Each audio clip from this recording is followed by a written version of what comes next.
vice-presidente eleito Geraldo Alckmin e o senador piauiense Marcelo Castro, relator geral do orçamento de 2023, disseram nesta quinta-feira que o governo de Lula vai negociar com o Congresso Nacional uma proposta de emenda à Constituição para garantir o pagamento do Bolsa Família de R$600 em 2023. De acordo com Alckmin, a comissão vai conversar com o deputado Celso Sabino, presidente da Comissão Mista de Orçamento, com o presidente da Câmara, Arthur Lira, e com o presidente do Senado Federal, Rodrigo Pacheco.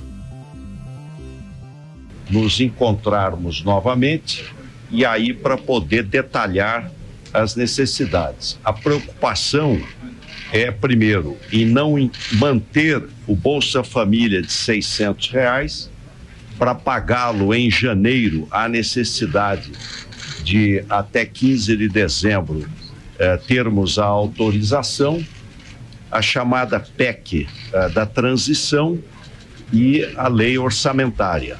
E não ter interrupção de serviços e obras. Essa é uma preocupação, quer dizer, não interromper, garantir o orçamento para não ter interrupção de serviços públicos ou paralisação de obras públicas. O presidente da República, Jair Bolsonaro, teve hoje um rápido encontro com Geraldo Alckmin no início da tarde no Palácio do Planalto. Com esse destaque a gente abre o programa de hoje. Vamos então a Brasília. José Maria Trindade. Salve, Zé. Boa noite. Boa noite. Salve, muito boa noite, Vitor. Boa noite a todos, boa noite a você que nos acompanha e boa noite aos colegas aqui de bancada.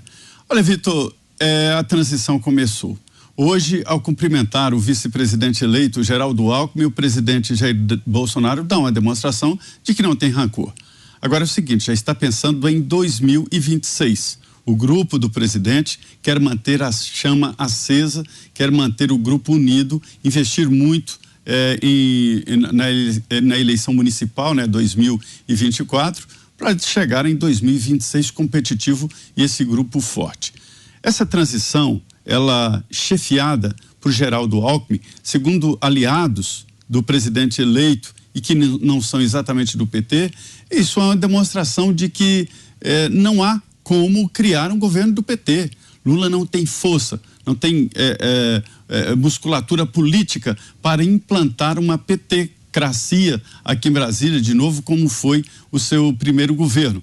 Por isso mesmo, a expectativa é de que a coordenação por Geraldo Alckmin já vai ser exatamente uma sinalização de um governo atendendo a vários setores. Lula vai ter que dividir o poder. Esse fatiamento já deu no mensalão para se ter uma ideia. Os partidos estão secos, estão saudosos das tetas públicas.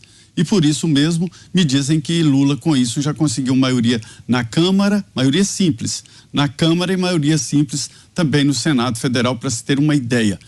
Mas já começa amanhã, será no CCBB, o Geraldo Alckmin vai pedir lá a Luísa Mercadante e a Gleisi Hoffmann para dar uma olhada lá no imóvel, Mas eu tenho informação que vários ministérios já estão definindo grupos de transição. Esses grupos ali, eles reúnem todos os dados do Ministério, Quantas pessoas têm trabalhando, quais são as verbas, projeto em andamento, e Lula vai aumentar em pelo menos mais 4 ministérios, para se ter uma ideia, Então a transição está andando. Com relação a esta PEC da transição, na verdade é uma licença para furar o teto. E aí há resistências. Aumentar o valor do salário mínimo acima da inflação e manter o Auxílio Brasil em R$600, tudo bem. Agora, aprovar uma emenda à Constituição para liberar Lula no primeiro ano de governo a furar o teto é um sinal claro de desarranjo governamental, e isso o Congresso não está disposto a pagar, não. E você, Fernão Lara Mesquita, que nos dias desses primeiros passos da transição. Boa noite, Fernão. Boa noite, gente. Boa noite, ouvintes. Bom, vamos ver se agora se levanta o mistério, porque o Lula conseguiu essa proeza de se eleger sem apresentar projeto nenhum.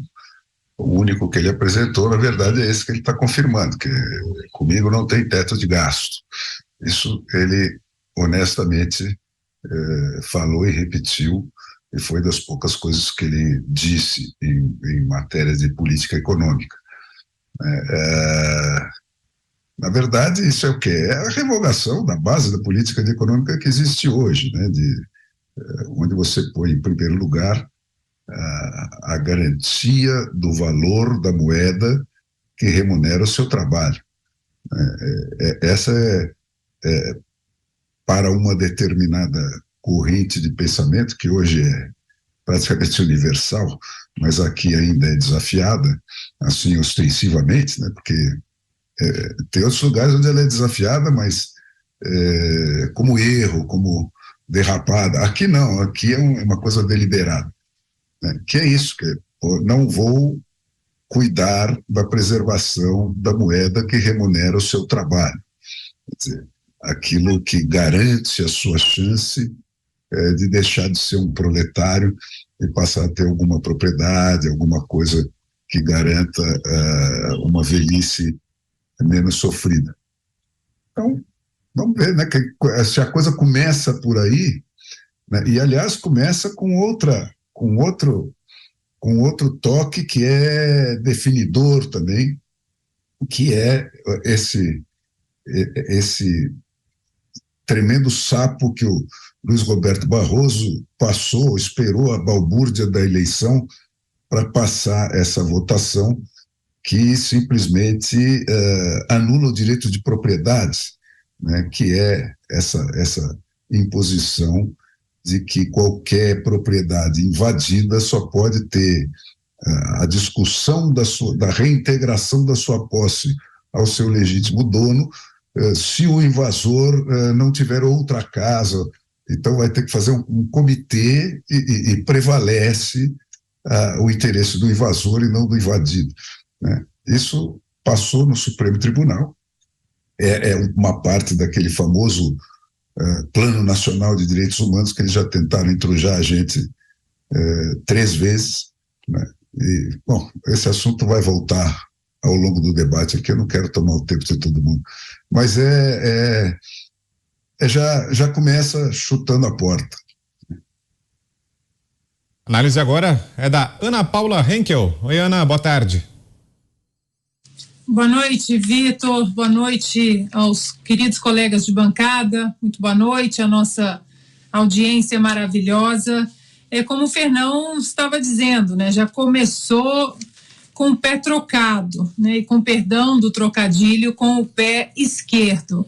Essa medida do Barroso que o Fernão mencionou, nós precisamos voltar a esse assunto de uma maneira bastante enfática, porque eu vejo nessa medida do Barroso o que o Barroso já vem tentando fazer há algum tempo, e agora com um executivo aliado ao ativismo judiciário, ele vai conseguir também administrar o Brasil através da sua caneta. O Barroso é o que acredita, já disse inclusive, falou da implementação da Agenda 2030, da agenda da ONU, da nova ordem mundial, isso tudo dito com todas as palavras, e o Barroso acredita, assim como agora nós fomos testemunhas durante o processo eleitoral, da Constituição viva, né? Falo sempre aqui do juiz da Suprema Corte Americana, juiz, porque aqui precisa ser juiz, o Antonin Scalia, que era muito respeitado, foi indicado por Ronald Reagan na Suprema Corte Americana, muito respeitado por democratas e republicanos, e ele condenava exatamente esse conceito da Constituição viva. Ele falava que a Constituição é um documento morto. O que está escrito, está escrito. Se quiserem alguma mudança, precisa ser feita através das casas legislativas. E o Barroso já demonstrou em outras ações e outras decisões, assim como Alexandre de Moraes, ministra Carmen Lúcia, semana passada nós ouvimos, olha, essa medida de censura é inconstitucional, sim, mas a gente vai quebrar um pouquinho aqui a Constituição essa semana, depois a gente volta ao normal. Essa é a perigosíssima Constituição viva, um organismo vivo, que se o legislativo não muda, o judiciário vai nas canetadas e muda. E agora nós temos um legislativo muito mais alinhado ao presidente que está saindo do que ao presidente que está entrando.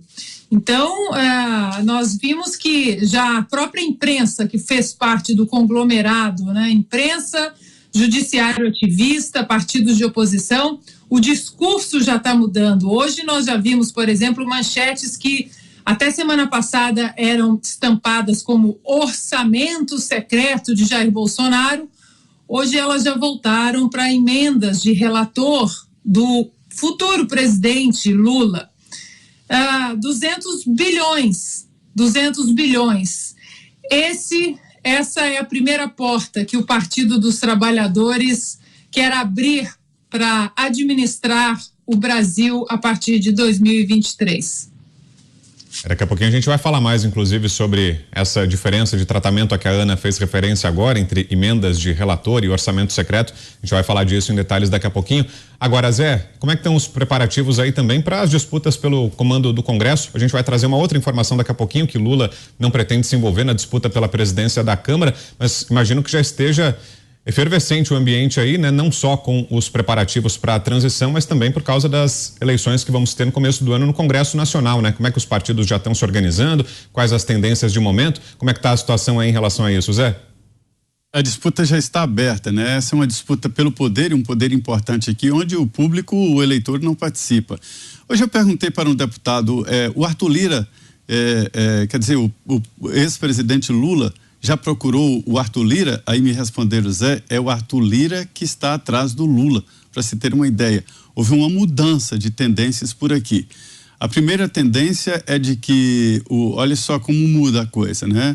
O Rodrigo Pacheco, presidente do Senado, está forte para a reeleição, né? Depois da eleição do ex-presidente Lula, ele ficou forte porque o grupo do governo deve conseguir a maioria dos votos no Senado. E na Câmara dos Deputados, o Arthur Lira está querendo criar um blocão, né?